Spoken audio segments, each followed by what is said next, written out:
Hello mummy. हाँ जी। क्या बनाने जा रही हो आज? आज बनाऊंगी सब्जी पराठा।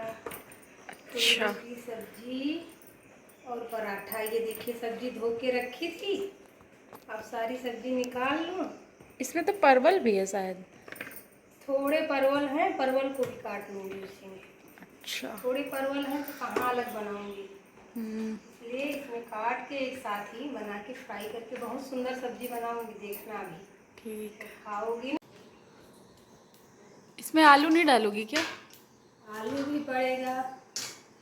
ये सब्जी परवल अलग काटूंगी, परवल को भूनूंगी मतलब तेल में फ्राई कर लूँगी। उसके बाद में कुंदरू को अलग काटूंगी, एक किनारे दोनों साइड में। अच्छा। हाँ, और पराठा बनाऊंगी साथ में इसके। पराठा पराठा खाइएगा। हर बार पराठे ही बनाने होते हैं आपको सब्जी के साथ? पराठा इसलिए बना रही हूँ क्योंकि आज मेरा मन है। पराठा तो कभी काफ़ी टाइम से बनाया नहीं, इसलिए पराठा बना रही हूँ आज क्योंकि मेरा मन हुआ पराठा बनाने का। और पराठा से जुड़ी एक स्टोरी सुना रही हूँ, जो कि मेरी फैमिली की स्टोरी, मेरे परिवार की, ससुराल वालों की फैमिली से जुड़ी स्टोरी है।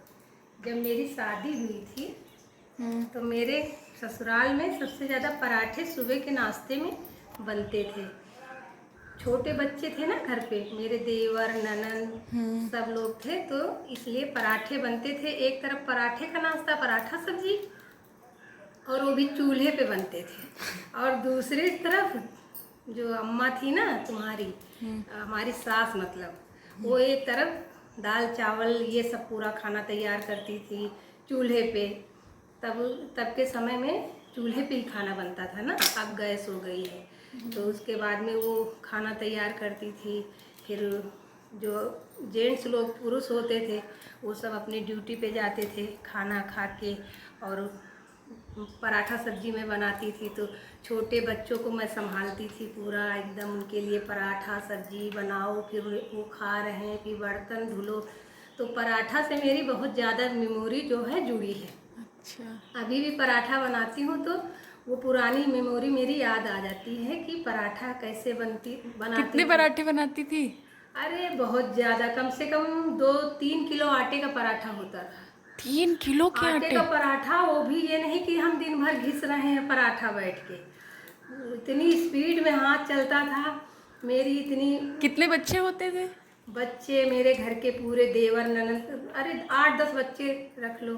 तुम्हारे पापा चाचा बुआ, सबसे पहले पापा चाचा बैठते थे, उसके बाद में जो सबसे छोटे वाले मेरे देवर ननद, उनको तो खिलाना भी पड़ता था। गाइस, इस स्टेज पे जब मम्मी पराठे बनाती थी तो मम्मी भी बच्ची थी, क्योंकि उनकी उम्र भी 16-17 की थी।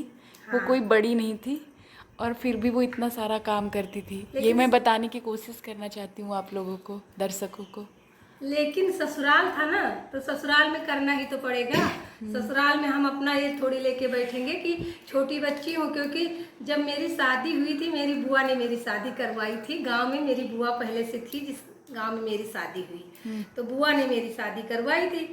तो ये हुआ था कि सब लोगों ने कहा था कि फैमिली है 50 लोगों की, ज्वाइंट फैमिली में मेरी शादी हुई थी। तो बुआ ने कहा था कि मतलब कि शायद मैं भी अपने वहाँ मायके में मतलब इतना काम नहीं करती थी, वहाँ भी नौकर लगे थे, काम करने वाले थे, सपोर्ट करने वाले। खाना तो घर ही के लोग बनाते थे तब, गांव दे। हेल्पर टाइप के हाँ, ना? हेल्पर टाइप के। तो उसके बाद में ये हुआ कि खाना इतने लोगों को कैसे बना पाएंगी। तो सब लोगों ने यहाँ कहा था कि खाना नहीं बनाना पड़ेगा, सिर्फ हमारे घर के बच्चों को पढ़ा देंगी बैठ के। और घर की महिलाएं पढ़ी लिखी नहीं थी ना, तो और मैं भी पढ़ी लिखी थी, सबसे पहली महिला थी जो अपने ससुराल की पढ़ी लिखी महिला थी। पुरुष पढ़े लिखे थे लेकिन महिलाएं नहीं पढ़ी लिखी थी। तो कहते थे कि हमारे घर में छोटे छोटे बच्चे हैं, उनको बैठ के पढ़ा दिया करेंगी, और बस यही काम है, ये भी बच्ची हैं, ऐसे एडजस्ट करें। तो क्योंकि तो फिर बच्चों को जब पराठे बनाती थी तो खिलाती भी थी क्या? अरे उनको तो हाथ में, देवर को, अपने 2 देवर सबसे छोटे थे नन। यहाँ पर मतलब ये होता था, लड़कों की ज़्यादा केयर की जाती ना बेटों की। तो बेटों की केयर और लड़कियों की नहीं इतना ज़्यादा, लेकिन मैं लड़कियों का भी करती थी। एक ननद तो मेरी 1 साल की थी मेरी शादी में, और देवर मेरे छोटे थे, कोई 3 साल के, कोई 4 साल के। तो उन लोगों को नहलाना, कपड़े पहनाना और तेल माल लगाना शरीर में और खाना खिलाना, तो कौर बना बना के कहानी सुना सुना के खाना खिलाती थी। कहानी सुनाओ, कहानी सुना के। तो एक तो देवर मेरे इतने प्यारे क्यूट से थे, बहुत छोटे थे वो, तो वो अपने मुंह से जैसे उनके मुंह में कौर डालो ना तो उगल देते थे कि नहीं खाऊंगा भाभी। तो किसी तरह उनको बहला के, फुसला के, कहानी सुना के, तमाम बहाने बना के उनको खिलाना पड़ता था। हाँ, स्कूल जाने में भी नाटक फिर करते हाँ, होंगे। फिर उसके बाद में जब थोड़ा बड़े हुए, बड़े क्या 7-8 साल के बच्चों को यहाँ किस मतलब ये होता था कि स्कूल भेजा जाता था। ऐसे नहीं कि छोटे बच्चों को, हमने ही अपने बच्चों को केवल छोटे में स्कूल भेजा है, पहले नहीं भेजा जाता था। तो वो लोग भी फिर नाटक करते थे स्कूल जाने के समय। फिर उनको तैयार करो, उनके नहलाओ, तेल लगाओ, कपड़ा पहनाओ, ड्रेस पहना के अपने 2 देवर के लिए, मतलब एक ही जगह उन लोगों का नाम लिखवाया गया। तो वो लोग ऐसे ड्रामा करते थे, जाने में नाटक करते थे। सब स्टोरी है ये पुरानी, ये मुझे पता है ना। आज हमारी सासू माँ नहीं है, ससुर जी भी नहीं है। हाँ काम तो बहुत हो जाता रहा होगा पहले। हाँ, तो बर्तन धोने के लिए सब लोग मिलके करते थे ना काम। चाची सास थी, और सास मेरी जो अम्मा थी तुम्हारी, सब जिस लोग। उम्र में हाँ, लड़कियां अभी सोती रहती हैं, आप पूरा घर संभालती थी। हाँ, घर को देखना पड़ता था। जैसे बर्तन धुलो, फिर सबके कपड़े धुलो, खाने पीने वाले। और ये बर्तन इस तरह थोड़े कि अभी सिंक में बैठ के बर्तन धुल लो, ऐसे थोड़े होता था। देहात था तो देहात में अब मतलब उस हिसाब से काम होता था ना। और वो देवर ननद को संभालना पड़ता था, उनके कपड़े धुलो, उनको नहलाओ, यही सब काम रहता था मेरा। और अब पराठे जब बनाती हूँ, और एक मेरे चाचा लोग तो अभी भी आपको छोटे बच्चे ही लगते होंगे। हाँ, इतने छोटे में किया है। बेटा मेरा बड़ा हो गया है, लेकिन उन लोगों को मैं अपने बच्चे की तरह मानती हूँ, क्योंकि मैंने उनका सब किया है ना अपने हाथों से। उनको अब समझो जैसे माँ अपने बच्चे को खाना खिलाती है हाथों से, वैसे हमने खिलाया है अपने देवर लोगों को खाना। और नहलाती थी, उनको कपड़ा पहनाती थी, उनके पूरे शरीर में तेल लगाती थी। तो इस तरह किया है ना, तो हमको बच्चे ही लगते हैं। अब तो उनके भी बच्चे हो गए हैं। हाँ, बड़े बड़े बच्चे हो गए, लेकिन इससे क्या होता है। मम्मी जा रही हैं पापा के लिए सब्जी रोटी बनाने।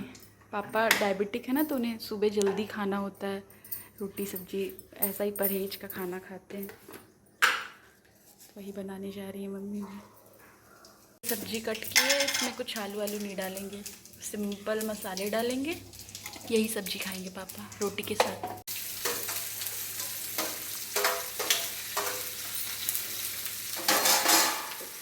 कई सालों से बना रही है ना आप ऐसा परहेजी खाना, परहेजी भी और साथ साथ में बच्चों के लिए भी। अरे कितना मतलब, जब तुम लोग स्कूल जाते थे उससे पहले बाबू के लिए परहेज होता था। कई सालों में 10 साल सबके साथ, पूरी फैमिली के साथ रही हूँ। मेरी तो आदत पड़ गई ना ऐसा खाना बनाने की। अब वो क्या कहें, जब करना पड़ता है तो करने, मेरी तो आदत पड़ गई है। जल्दी बन भी जाता है, दवा खानी है ना पापा को। हाँ, कभी कभी मतलब पूरा वाला भोजन करते हैं। ये अभी सुबह के 9 नाश्ता बज रहे हैं, तो हमने सोचा इस समय उनको नाश्ते चाय की भी नहीं जगह- अच्छी लगती।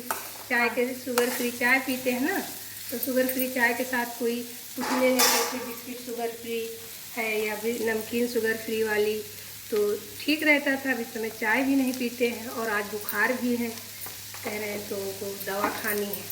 तो दवा खाली पेट खा नहीं सकते ना, तो अभी जल्दी से इनके लिए 2 रोटी बना दूंगी। और ये लगा रही हूँ क्योंकि थोड़ा आटा जल्दी से रोटी बनानी है ना, तो इसलिए थोड़ा आटा सान लूँगी। उसके बाद में पराठे के लिए अलग से आटा भी। मम्मी की जब शादी हुई थी पूरी जॉइंट फैमिली थी, 3 देवर थे उनके छोटे, और 3 देवर, ननन थी ननन की 8, पूरी 4 फैमिली बुआ की मिला सास, के। 4 बुआ सास, 3 मेरे ससुर भाई थे, आजी सास, बाबा ससुर, और सब यही पूरी फैमिली थी, पति मेरे। उसमें से जो इनके मगर देवर बच्चे नहीं थे। बच्चे नहीं थे, बच्चे बाद में हुए। आप तो खुद ही बच्ची थी। इनके जो देवर ननद थे बहुत छोटे छोटे बच्चे थे, उसमें से बुआ तो 1-1.5 साल की थी ना। 1 साल 2 महीने की। और जो चाचा कितने के थे? एक चाचा 6 साल के थे, एक चाचा 4 साल के थे, एक ननद 3 साल की थी, एक 10 साल की, एक 11 साल की, ऐसे सब थी। उसमें से जो छोटे वाले चाचा हैं अभी तो वो लेखपाल हैं, उनके 2 बच्चे भी हैं, पर उनको मम्मी गोदी में लेके खाना खिलाती अभी थी। भी उनको ऐसे पीठ थपथपा के उनको मतलब लाड लगाते हैं उनको। वो हमको बच्चे ही लगते हैं अभी भी, बहुत छोटे थे ना मेरे हाँ। सामने। ये गाइस 2 मिनट में, जहाँ आज के टाइम में मैगी नहीं बनती है, 5 मिनट सिर्फ हुए हैं और ये रोटी सब्जी बनने के लगभग तैयार है। पहली रोटी भी के डाल दी है, दूसरी तो बेल रही है। मम्मी के पास सही में कोई पावर है, मुझे ऐसा लगता है, या फिर एक्सपीरियंस भी बोल सकते हैं, इतने टाइम से कर रही हैं। 32 साल हुआ मेरी शादी को, 33 पूरे हो गए, 32-33। और उसके बाद में ये मेरी हैबिट हो गई है, सुबह उठ के खाना बनाना। सुबह उठ के खाना बनाना। पहले इतनी बड़ी फैमिली में मेरी शादी हो गई थी, उसके बाद में फिर उन सब लोगों के लिए करती थी, फिर बच्चे हुए। तो फैमिली की बात ही करूं, फैमिली में जब इतने छोटे छोटे मेरे देवर ननद थे, वो मुझे अपने बच्चे की तरह आज भी लगते हैं, क्योंकि मेरी आदत थी बच्चों को संभालना। मायके में भाई बहन थे छोटे छोटे मुझसे, और यहाँ पर बच्चे मिले तो हमें यही अच्छा लगता था। तो मुझे किसी महिलाओं के मतलब गुट में बैठ के प्रपंच करना नहीं पसंद है। मुझे अपने खाना तैयार हो गया, अब जा रही हूँ पापा को खाना देने, फिर आपको बताती हूँ। पापा को खाना में दे आई हूँ नीचे, उन्होंने खा लिया है। अब कुछ रोटियाँ ये बची हैं तो मम्मी उनको सेक के रख रही हैं। उसके बाद हमारे लिए बनेगा पराठा सब्जी। क्यों मम्मी? हाँ, क्योंकि तुमको यही रोज रोज कहानी सुनाती हूँ कि चाचा लोगों को पराठा बनाती थी, फिर खिलाती थी, तो तुम ये कहती थी कि हमारे लिए भी बनाओ। तो हम लोग भी अपने चाचा बुआ पे ही गए हैं, बेसिकली अपनी फैमिली पे ही। हाँ, तो हमें भी पराठा सब्जी ही अच्छा लगता है। ये सब पसंद है। हाँ, दाल चावल बहुत कम। आप लोगों को क्या पसंद है कमेंट करके बताइए। पराठा सब्जी अच्छा लगता है सुबह के नाश्ते में, या फिर कुछ और, जो भी अच्छा लगता हो आपको। और हमारी फैमिली की जो भी कहानियाँ, अगर आपको अच्छी लगी हो तो कमेंट करके बताइए। मम्मी और अपनी पुरानी यादें और कहानियाँ बताएंगी। तब तक के लिए मिलते हैं नेक्स्ट व्लॉग में। बाय। मम्मी बाय बोल दो। बाय।